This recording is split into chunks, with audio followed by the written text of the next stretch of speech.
Welcome, friends and foes, survivors and killers. Let's sit around the campfire together and talk about Dead by Daylight. Specifically, the survivor for the upcoming Roots of Dread chapter, the long-awaited Haddie Kaur. Ooh, I have been waiting for this for so long. I know I'm not the only one. For those who don't know, Haddie's arrival into the game has been written on the wall for years now, but I wouldn't entirely blame you if you had no idea she was coming. Throughout the Observer stories and the Tomes, Haddie has been a recurring figure, with her first appearance all the way back in Tome 6, released in February last year, with subsequent appearances in Tome 7, 8 and 10. A player who isn't as invested in DBD's lore content likely wouldn't even have touched the Observer stories and picked up on Haddie's involvement, but the few of you lunatics out there as fanatically devoted to DBD stories as I am have probably been losing your minds lately at Haddie's arrival into the game. I say this because, I've been losing my mind lately at Haddie's arrival into the game, and today I'd like to talk to you about exactly why that is. I'd like to convince you, if you'll let me, that Haddie Kaur was most definitely worth the wait. And before I do, I'd like to talk briefly about how much of a breath of fresh air her visual design is. It's so good to see a female survivor with a body type that's neither super skinny nor Jane. Haddie's got muscle definition that very few female survivors have, and the scars on her arms and face really sell the idea that she spent her life tussling with monsters and supernatural beings. That's what her and her brother Jordan have been doing. They run a podcast together called Ravagers of the Abyss, where they investigate supernatural phenomena caused by a being Haddie calls the Ravage, but we know as the Entity. Haddie uses her psychic connection with it to take her and Jordan to sites known as overlaps, places where the Entity's world and ours cross over and strange ephemera and creatures leak between realities. Wait, I think I'm getting ahead of myself a little bit here, so let's start from the beginning. Haddie's beginning. Haddie Kaur is a second-generation Indian immigrant to Canada, the daughter of a doctor and a teacher, and had a pretty idyllic childhood there until she hit the age of 10, when her parents died in a car accident on the icy roads of Quebec. The police told her they didn't suffer, but Haddie never believed them, and the guilt that her sickness had caused them to rush home to their deaths ate away at her until it transformed her forever. Despite her parents' friends taking her in to raise her alongside their son Jordan, Haddie's heartbreak was so intense that her hair turned white overnight. Side note, one's hair turning white after trauma or stress was long considered an old wives' tale, but there are documented cases of it happening in real life, and experiments on mice have shown that overstimulation of the nervous system does cause stem cells to stop producing hair pigments, so there's nothing particularly supernatural going on with regards to Haddie's hair. What is supernatural, however, is the trauma unlocking Haddie's connection with the Entity, and how its influence manifested in her life. As she grew up under the care of the Ra family, Haddie started to see things other people couldn't. Horrifying visions of a world of nightmares and monsters, the world of the Entity. I appreciate that Jordan just seems to believe Haddie out of hand rather than wasting important story time on an arbitrary sense of disbelief that would undermine his relationship with her. Instead, the two of them immediately work together to get to the bottom of what Haddie sees and try to make sense of it, figuring out where the overlaps could be and use them to understand what causes two realities to cross over like that. Haddie feels the urge to return to India on a soul-searching trip to find out more about her parents, and to raise money for it, Jordan suggests the two of them investigate Quebec's haunted locations, starting with the Dorea Institute Asylum, and turn their discoveries into a web series. This is where Haddie gave the Ravage its name, as she observed it feeding on the emotional distress that bled through the asylum when it was occupied, and in turn where the paired web series, Ravagers of the Abyss, got its name. Haddie believes the Ravage is a mosaic of human suffering, a chimera made of the collective emotional distress of every human in existence. And judging by the Observer's analysis of it, she's really not that far from the truth. Once Jordan and her had collected all the footage they could, Jordan's uncle Stefan helped her compile it into the Ravagers of the Abyss series, which was an online hit that gave Haddie and Jordan the money they needed to continue their work and expand the scope of their investigations. Instead of merely exploring Quebec, the two of them would now explore the world in search of hauntings, spectres and things that go bump in the night. Before we go any further, I really like how they take a step to differentiate Haddie from two other characters with similar backstories, rooted in childhood loss, leading them on the path of an investigator. Zarina, and especially Elodie. All three of them lost one or both of their parents at a young age and had that drive them to discovering the truth. But Zarina's story takes this from a more racial perspective, looking at how she was treated as a child and the implication that a racist attack may have been what killed her father. Elodie's a bit more similar to Haddie in that both of them had their lives touched by the entity, but Elodie's solitude after her parents' deaths on Dire Island drove her to obsession, burning through her family's wealth to chase it across the world by tracking historical records of its activities. Haddie, on the other hand, continued to grow up in a loving family, who supported her and helped her investigations. While Elodie refused to let go of the past by stubbornly believing her parents are still out there, Haddie ends up effectively sidetracked from her investigation into her parents by her work on the Ravages of the Abyss series that slowly begins to define her. As Ravages of the Abyss takes off, her investigations take her to a ghost town where the population mysteriously vanished, and upon her arrival, the suffering of everyone who had lived there drowned her like a tidal wave. As she dove deep into the psychic energy of the town, she saw the brutality the town residents inflicted upon each other, and an image of her brother, now aging, beckoning her into one of the houses. Haddie wrote this off as a hallucination played by the Ravage to scare her off or distract her. But we know better, because this illusion of an older Jordan probably isn't an illusion at all. It's just a Jordan from another universe. And I know that might be strange to someone who's not familiar with DBD's multiverse and how that works, but trust me, we'll get back to it later, so just put a pin in that for now. Once Haddie and Jordan finished their investigations in the Garden of Joy, the experience of it had rattled her to the point that she needed to take that soul-searching trip to India and almost ditch the Ravages of the Abyss series altogether. But she did go back to it, and before long, her and Jordan were on the case again, investigating a World War II bunker in the Alps that was reported to be haunted when Haddie heard a cry for help in Punjabi. She ran out into the snow to take a look and found a crashed car, with her parents' broken bodies behind the wheel. More than any horror of the Ravage she'd ever seen, this was a nightmare incarnate for her as they wheezed in agony. Yes, they said to her, we did suffer, as Haddie's grief and guilt that she caused their demise all those years ago surged to the surface once again. The entity scooped her up from the alpine slopes and took her for its own. Haddie's story manages to stand effectively on its own 2 feet as an exploration of how the entity's involvement in one's life lingers with you. But I hate to say that on its own there's not much we haven't seen before, and recently too. As I said, Elodie and Zarina both run with the idea of someone recovering from trauma using investigation into the world's darkest corners as a coping mechanism due to a lack of closure. Hell, even Michaela looks at it a little bit, with the disappearance of her friend Julian at the hands of the entity. And while there are sufficient differences for them all to flourish as separate characters, I guess it wouldn't hurt to try something a little different, especially since the only original survivor we've had in a very long time who doesn't fit the formula is, the war criminal. But Haddie's lore becomes a lot better when you realise how far in advance the narrative team would behave you were planning Haddie, and how they presented her in the tomes was featured in prior to her release. If you try to get a sense of who Haddie was before she came out, by looking at the 4 tome entries she'd received prior to her release, you'd probably be thrown off because Haddie in the tomes is pretty much completely different to the new survivor Haddie you've just gotten in the game. Oh boy, this is about to get complicated. As explained in the Observer Tome stories, all of Dead by Daylight's characters exist as part of a multiverse of infinite possibilities. It's how licensed characters are written into the game's canon, because many of them cannot coexist canonically with others. Left 4 Dead is a perfect example. The world didn't end in a zombie apocalypse for any character in Dead by Daylight besides Bill, so he comes from his own individual universe separate from anyone else's. Some characters explicitly come from the same universe as each other, like the Spirit and the Oni, the Legion and Jeff, Zarina and the Deathslinger, and Felix, Elodie, Blight and the Twins. Dead by Daylight currently features at least 2 variations of Haddie. The survivor version we're getting in the game, and at least 1 tome version, whose life is somewhat similar, but in many ways different from the Haddie we now know and love.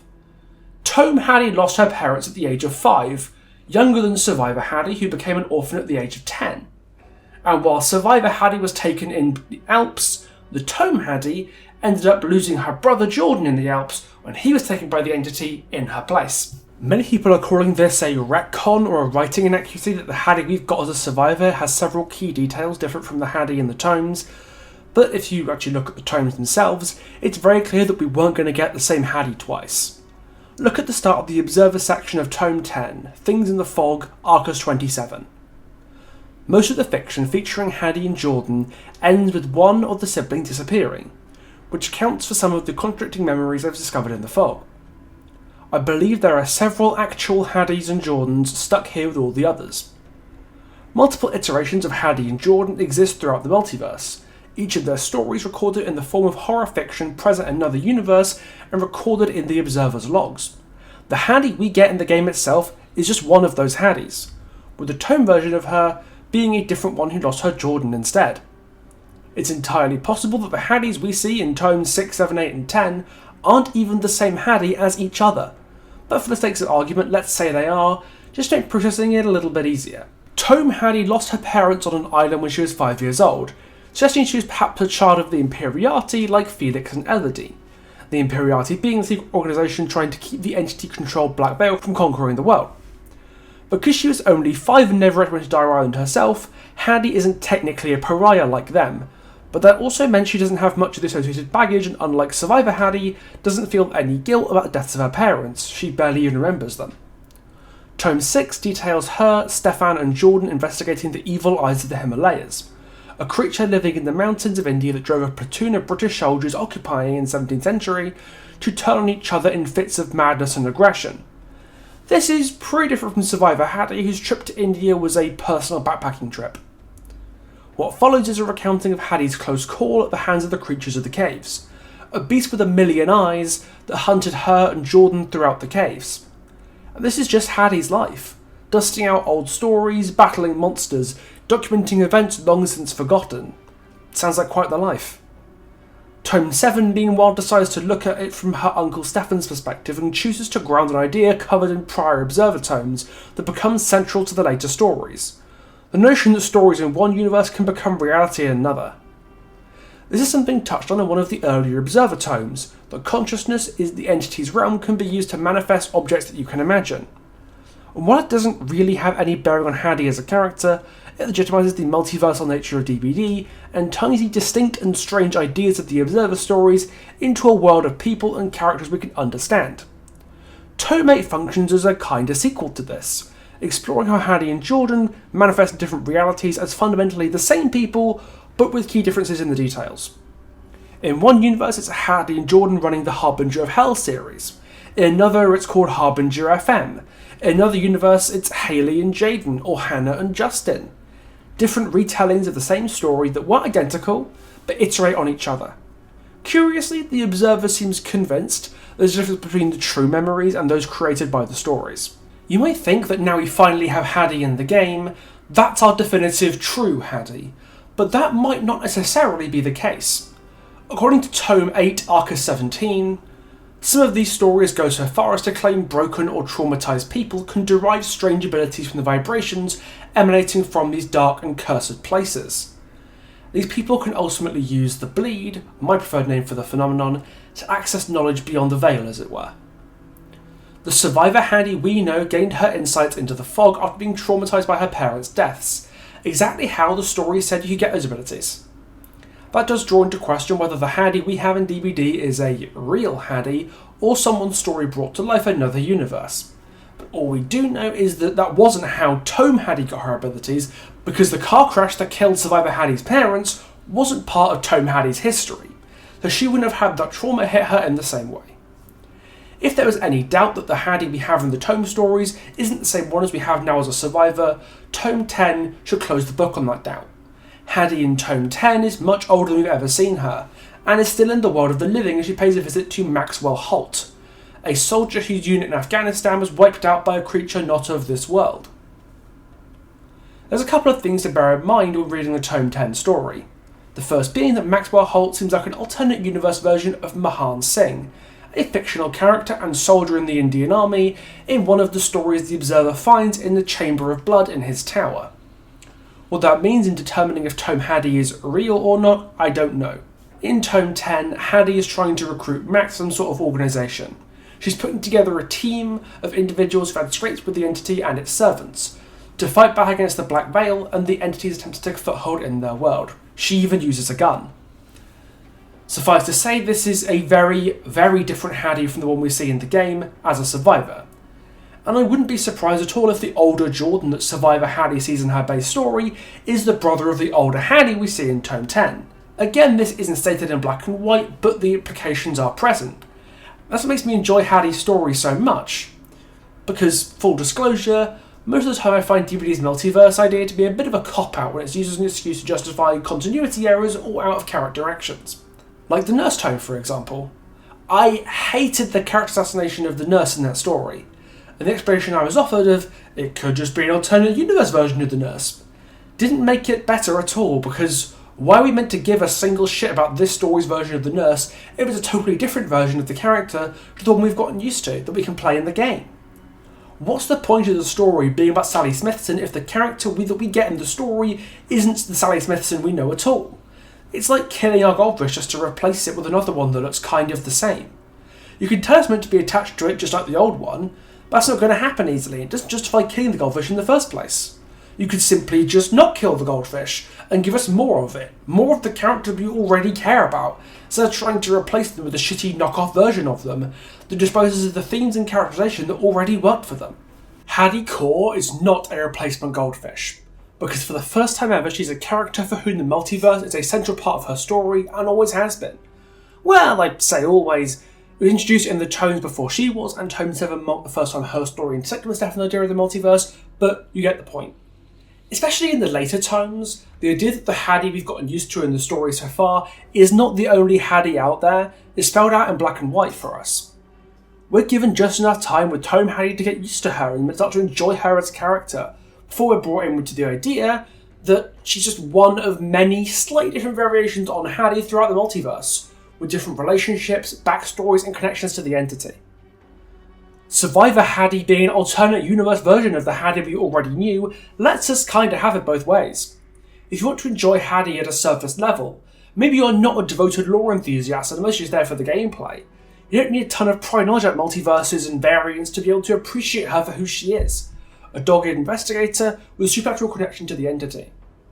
But if you're someone like me who's really up to date with DBD's lore, I believe the legal term for us is fucking losers, Haddie's a really rich character, paying off almost 2 years of build-up in a way that makes it seem all like it's been meticulously planned for years.